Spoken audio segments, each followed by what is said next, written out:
नमस्ते साथियों, मैं हूं उदयपुर से एडवोकेट मुकेश कुमार गोपावत। आज का हमारा टॉपिक है अंगूठा निशानी की जांच। किसी भी प्रकार की लेन देन, चाहे वो जमीन के संबंध में हो या कोई दूसरी लेन देन हो, अगर उस पर अंगूठा निशानी की गई है और एक पक्षकार कहता है कि मेरे अंगूठा निशानी नहीं है और दूसरा कहता है कि आपकी अंगूठा निशानी है, तो उस अंगूठा निशानी की जांच प्राइवेट स्तर पर आप कैसे करवा सकते हो, सरकारी स्तर पर कैसे करवा सकते हो, कैसे पता लगाओगे कि अंगूठा निशानी उसी की है। आप पता लगाने के बाद क्या आपको सर्टिफिकेट मिलेगा, क्या उस सर्टिफिकेट के आधार पर आप मुकदमा जीत सकते हो।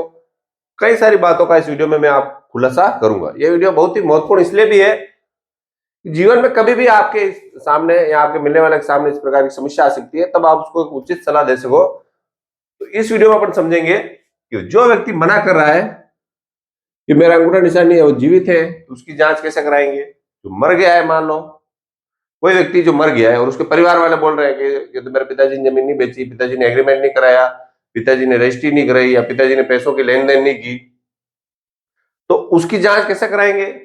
जांच कराने के लिए क्या क्या दस्तावेज चाहिए, साथ में अपन ये भी समझेंगे कोर्ट से जांच करानी तो कैसे कराएंगे, प्राइवेट किसी संस्था से करानी है तो किस प्रकार से कराएंगे, इस जांच में कुल कितना खर्चा आएगा, कितना समय लगेगा, क्या ये इस बात की संभावना है कि जांच गलत भी आ सकती है, यानी सामने वाला मिलकर जांच को प्रभावित कर सकता है या जांच की रिपोर्ट गलत करवा सकता है। इस पर भी अपन समझेंगे और अंत में समझेंगे कुछ सावधानी जो आपको रखनी बहुत जरूरी है। तो वीडियो चालू करते हैं। होता क्या है, जो लोग पढ़े लिखे नहीं होते वो अपने लेन देन के लिए अपने अंगूठा निशानी का प्रयोग करते हैं और अंगूठा निशानी का प्रयोग करने के बाद क्या होता है कि जब मन में स्वार्थ आ जाता है ना, तो एक पक्षकार बदल जाता है। साहब ऐसा तो मैंने तो लेन देन की नहीं। तो अपन इस टॉपिक को समझ लेते हैं, जीवित है मृत्यु, यानी कि एक व्यक्ति जो पहले जीवित है और दूसरा है मृत्यु।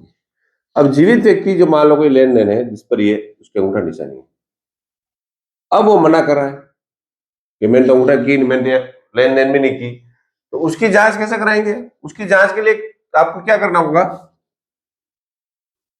जिस दस्तावेज पे उसको अंगूठा निशानी की है वो दस्तावेज चाहिए, प्लस जिस समय उसने किया,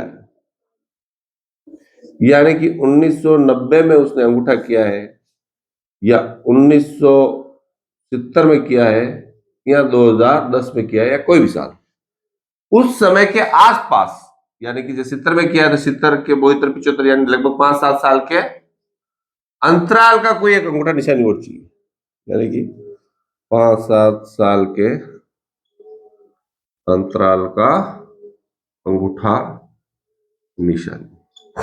देखो इसमें समस्या क्या आती है और समस्या क्या हल है उस पर बात करेंगे कि जो व्यक्ति मना करा है कि मेरा अंगूठा निशानी नहीं है, वो अपना पुराना अंगूठा क्यों देगा, ये तो दिक्कत आएगी। तो उसका भी हल है, पहले समझ लीजिए आप कि उसमें आपको क्या क्या चाहिए।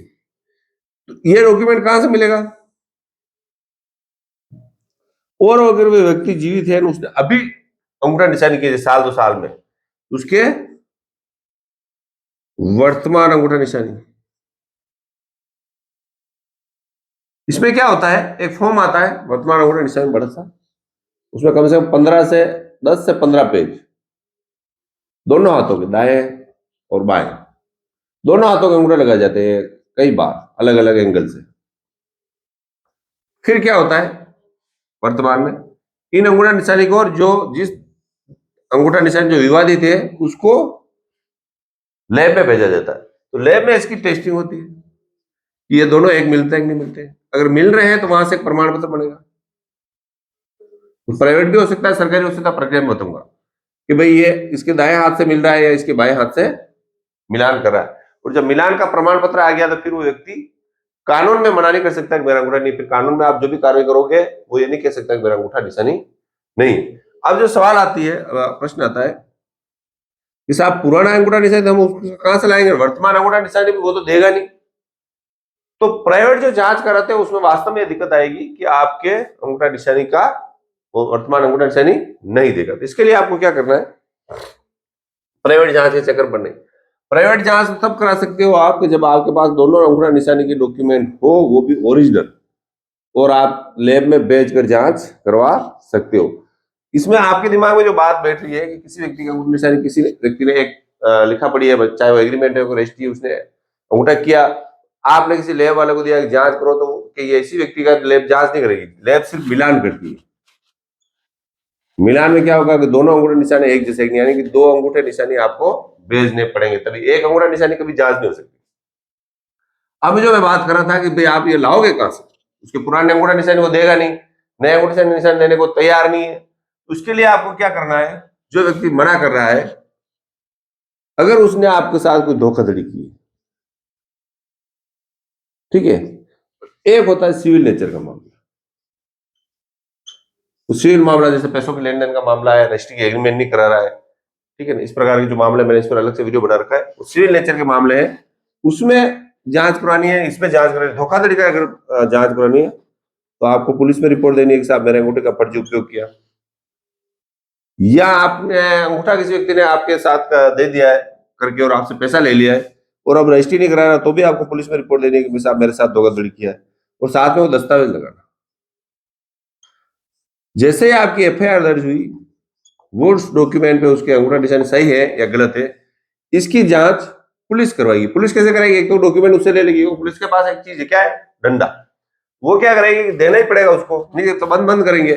फिर उसके पुराने अंगूठा निशानी, पुरानी कोई रजिस्ट्री हो, पुराना किसी बैंक से उसने कोई लेन देन किया हो, पुराना कोई वो राशन लाया हो, या पुराना किसी और अन्य दस्तावेज पर उसने अंगूठा निशानी, वो पुलिस उस संबंधित व्यक्ति से पूछताछ करके लाएगी और दोनों की जांच कराने के लिए लैब में भेजेगी, और जांच होने के बाद अगर सही जांच, आपकी बात सही है, तो उसको धोखाधड़ी में मुलजिम बनाया जाएगा। और सिविल मुकदमे में क्या होता है, आपको कोर्ट में एक प्रार्थना पत्र देना पड़ेगा, पहले तो दावा करना पड़ेगा, दावे के बाद आपको एक प्रार्थना पत्र देना पड़ेगा, ऑर्डर 26 रूल 9 में, कि साहब इसके अंगूठा निशानी की जांच कराई जाए। तो कोर्ट क्या करेगी, अपने स्तर पर इसकी जांच कराएगी, सामने वाले व्यक्ति से भी मांगेंगे कि तुम पुराना डॉक्यूमेंट है कोई लाओ, और नहीं लाएंगे तो उसके विरोध में ऑर्डर जाएगा, इसलिए उसको मजबूर में लाना पड़ेगा, और जांच होके आ जाएगी। यानी कि अगर आपके पास उसके पुराने अंगूठा निशानी नहीं है, अगर आपके पास वो वर्तमान में जो अंगूठा है वो भी करने को तैयार नहीं है, तो आपको कोर्ट का रास्ता अपनाना चाहिए। और आपके पास उसके दो अंगूठा निशानी, और सिर्फ आप आपकी मानसिक संतुष्टि लिए एक प्राइवेट करवा लेता हूँ, एक बार फिर मुकदमा करता हूँ, तो आप प्राइवेट भी करवा सकते हो। तो ये तो आपको समझ में आ गया कि प्राइवेट और दोनों, प्राइवेट और सरकारी, यानी कि दोनों से आप अंगूठा निशानी की जांच कैसे कराएंगे। फिर जो बात आती है, क्या अंगूठा निशानी हर बार कराना जरूरी है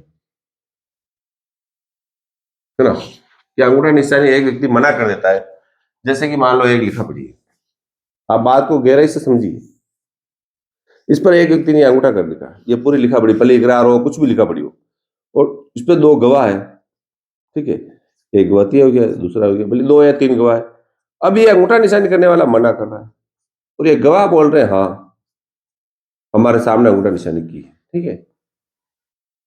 तो ऐसी परिस्थिति में जब गवाह आपके पक्ष में बोल रहे हैं, वहां जरूरी नहीं है कि अंगूठा निशानी करे जाए, यानी कि 50% मामला तो आपके पक्ष में आ ही गया। अब क्या है कि ऐसी स्थिति में जो मना कर रहा है उसे जांच करानी पड़ेगी। अगर गवाह आपके पक्ष में बोल रहा है, यानी कि जो मना कर रहा है उसके विरोध में गवाह बोल रहे हैं कि नहीं हमारे सामने तो अंगूठा निशानी, हमारे सामने ही अंगूठा निशानी की, तो फिर इस पर आ जाएगी, यानी कि गवाह की बात कोर्ट मानेगी, और कोर्ट बोलेगी कि भाई अंगूठा निशानी तेरी, और वो मना करता है तो फिर वो जांच कराएगी, आपको जांच कराने की जरूरत नहीं है। ये बात भी आप समझ लीजिए। यानी कि कोर्ट हर डॉक्यूमेंट की अंगूठा जांच के निशानी के लिए नहीं भेजती है, परिस्थिति देखती है, डॉक्यूमेंट को देखती है, गवाहों को देखती है, उनके बयान लेती है, फिर उनको लगता है कि यार वास्तव में नहीं है तो ही भेजेगी। फिर अपन बात करते हैं, ये हो गया। अब इसमें खर्चा कितना आएगा, अगर पुलिस जांच करवा रही है तो खर्चा ज्यादातर सरकार द्वारा वहन किया, सिविल कोर्ट से आप जांच करवा रहे हो तो खर्चा जो पक्षकार जांच करा रहा है वो पक्षकार देगा, और प्राइवेट जो जांच करवा रहे हो तो जांच कराने वाला ही देगा।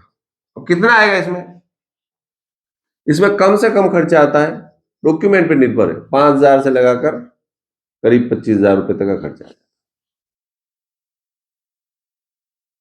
कितना डॉक्यूमेंट पुराना है, अंगूठे की निशानी किस प्रकार की है, जांच करने में किस प्रकार की प्रॉब्लम आ रही है, और जो दस्तावेज जिसे मिलान करें उसके अंगूठा निशानी कैसी है, कितने लोगों के अंगूठा निशानी की आप जांच करवाना चाहते हो, उसके दाएं हाथ का अंगूठा है या बाएं हाथ का अंगूठा है, ये सारी परिस्थिति देखी जाएगी।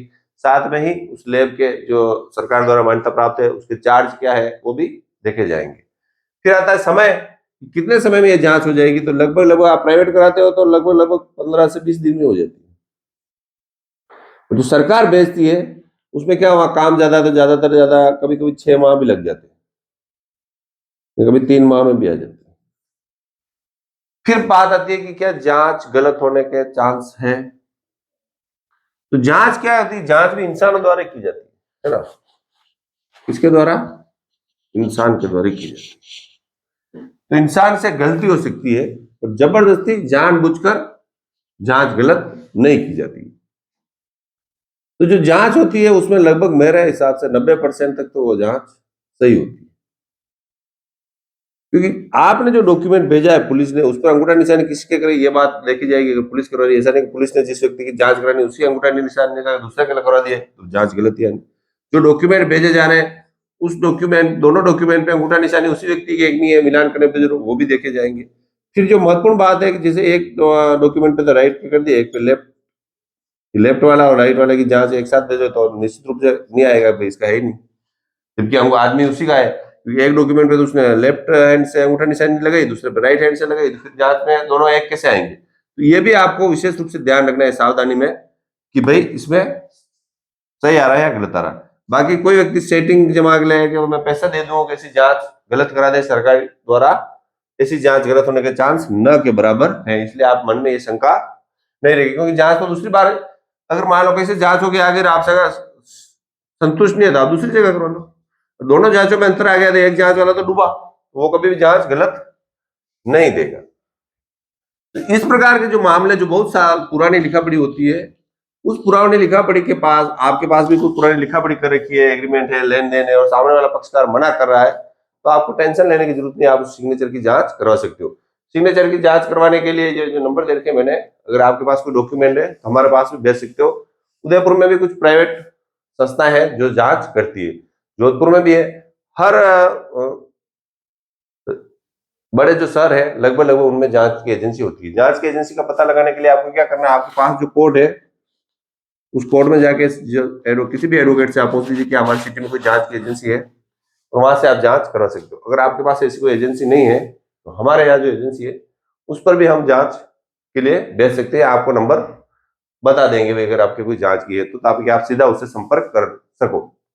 जांच एजेंसी का नंबर या नाम इसलिए नहीं बता रहा हूँ कि मुझे जांच एजेंसी वाले से कोई लेना देना नहीं है, मगर मुझे पता है कि वो सरकार द्वारा मान्यता प्राप्त है। तो इस वीडियो में मैंने आपको समझाया कि जो पुरानी अंगूठा निशानी है, उस अंगूठा निशानी की से सामने वाला कोई व्यक्ति मना कर रहा है तो आपको टेंशन लेने की जरूरत नहीं है। उसकी जांच करवाने के बाद बोले कितनी भी पुरानी लिखा पड़ी है उसके आधार पर आप आपके हक को ले सकते हो। तो मैं हूं उदयपुर से एडवोकेट मुकेश कुमार गोपाल। वीडियो पसंद आया तो लाइक करें। धन्यवाद।